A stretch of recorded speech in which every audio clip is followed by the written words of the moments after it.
Capital nature का है, क्योंकि पूंजीगत है ये, तो इसको कहाँ दिखाएंगे? रिसिप्ट पेमेंट में तो आएगा ही आएगा, कैश में आ गया तो। उसके बाद बैलेंस शीट में जाएगा ये इनकम एक्सपेंडिचर में नहीं जाएगा। अगर बोला जाए इसके लिए पर्टिकुलर कोई विशेष कि भाई इसको आयगत मानना है तब मानना है, वरना ये पूंजीगत ही होता है। उसके बाद में डोनेशन, दान। अब दान के लिए हम क्या करेंगे? अगर सामान्य दान है, नॉर्मल, कोई पर्पस के लिए नहीं है कि भाई मैंने इस चीज़ के लिए दान है आपको दे रहा हूँ, किसी भी चीज़ में आप काम में ले सकते हैं, तो फिर क्या होगा? वो दान सामान्य है, रेवेन्यू है, तो इनकम एक्सपेंडिचर में बुक कर देंगे, इनकम में। क्लियर? और यदि वो स्पेशल पर्पस के लिए दिया है कि भाई मान लीजिए कोई स्कूल चल रही है और उसमें किसी भामाशाह ने, किसी डोनर ने ये कहा है कि भाई हम तो पैसा दे रहे हैं कि आप इसमें एक कमरा बनाओगे पर्टिकुलर, इस पैसे से क्या करोगे? कमरा ही बनाओगे, या फिर इससे एक वाटर कूलर ही लगाओगे, तो वो एक स्पेशल पर्पस हो गया। तो स्पेशल पर्पस से अगर दान दिया गया है तो उसको तो हम क्या दिखाएंगे? चिट्ठे में अलग से उसका स्पेशल फंड जो है वहाँ दिखाएंगे।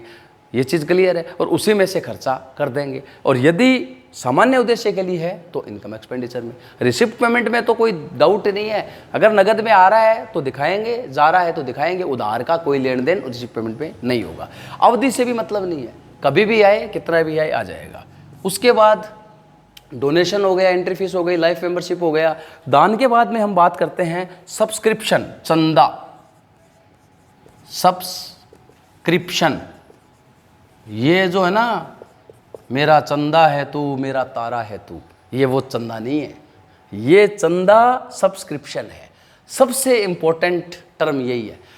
चंदा मुख्यतः आय होती है, एनजीओ जो एनपीओ है उनमें, इनकम एक्सपेंडिचर में आता है, लेकिन रिसिप्ट पेमेंट में आएगा कितना? जो आपको चालू वर्ष में प्राप्त हुआ है, भले ही 10 सालों का एडवांस मिल जाए या पिछले साल का बकाया था वो मिल जाए, जो मिला है वो तो दिखाएंगे रिसिप्ट पेमेंट पे। लेकिन इनकम एक्सपेंडिचर में सब्सक्रिप्शन कितना दिखाएंगे? केवल चालू वर्ष का उपार्जन आधार पर। तो उसमें पिछले साल का कोई बकाया था वो मिला है, उसका ट्रीटमेंट कर देंगे। अगले साल का कोई प्रीपेड कर दिया, सॉरी एडवांस मिल गया, उसका एडजस्टमेंट कर देंगे। केवल करंट ईयर का जो है उसी को दिखाएंगे, ये सब्सक्रिप्शन है।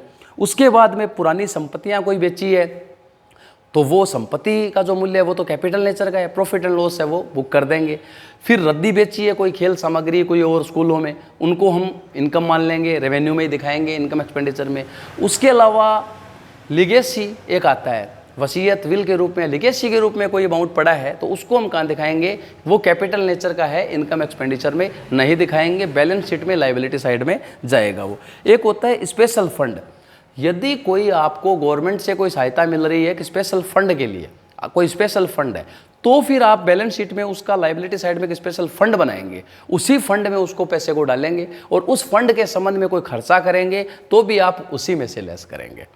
और सामान्य रूप से कोई सहायता है, गवर्नमेंट ग्रांट है, तो इनकम एंड एक्सपेंडिचर में दिखा देंगे। तो इनकम एक्सपेंडिचर आपको शो क्या करेगा? डेफिसिट या एक्सेस, सरप्लस। यदि आपका क्रेडिट साइड जो आपकी रिसिप्ट इनकम है वो ज़्यादा है, किससे? एक्सपेंसेस से, तो इनकम का जो एक्सेस है एक्सपेंडिचर पे तो आपकी क्या हो जाएगी? सरप्लस। और यदि इसका वाइस वर्सा उल्टा है तो आपका डेफिसिट हो जाएगा। ये चीज़ क्लियर है। अब हम प्राप्ति व भुगतान खाता बनाएंगे कैसे? प्राप्ति व भुगतान खाता बनाएंगे तो हमारा जो रिसिप्ट एंड पेमेंट अकाउंट बनेगा, देखिए सबसे पहले receipt and payment account for year ended, ये व्यक्तिगत खाता है, कोई दिक्कत है नहीं। अब हम जो भी डेबिट साइड में रिसिप्ट दिखा देंगे और क्रेडिट साइड में क्या दिखा देंगे? पेमेंट दिखा देंगे। ये चीज़ आपको क्लियर होनी चाहिए। आय व्यय खाता, आय व्यय खाते में भी यही है। आय व्यय खाते में इनकम को दिखाएंगे राइट साइड में, एक्सपेंसेस को दिखाएंगे लेफ्ट साइड में, इनका बैलेंस निकल के आएगा।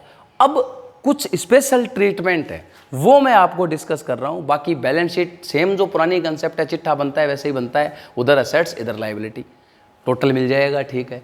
लेकिन क्वेश्चन जो आता है, आय व्यय खाता तैयार करने में कुछ प्रोविजन है स्पेशल।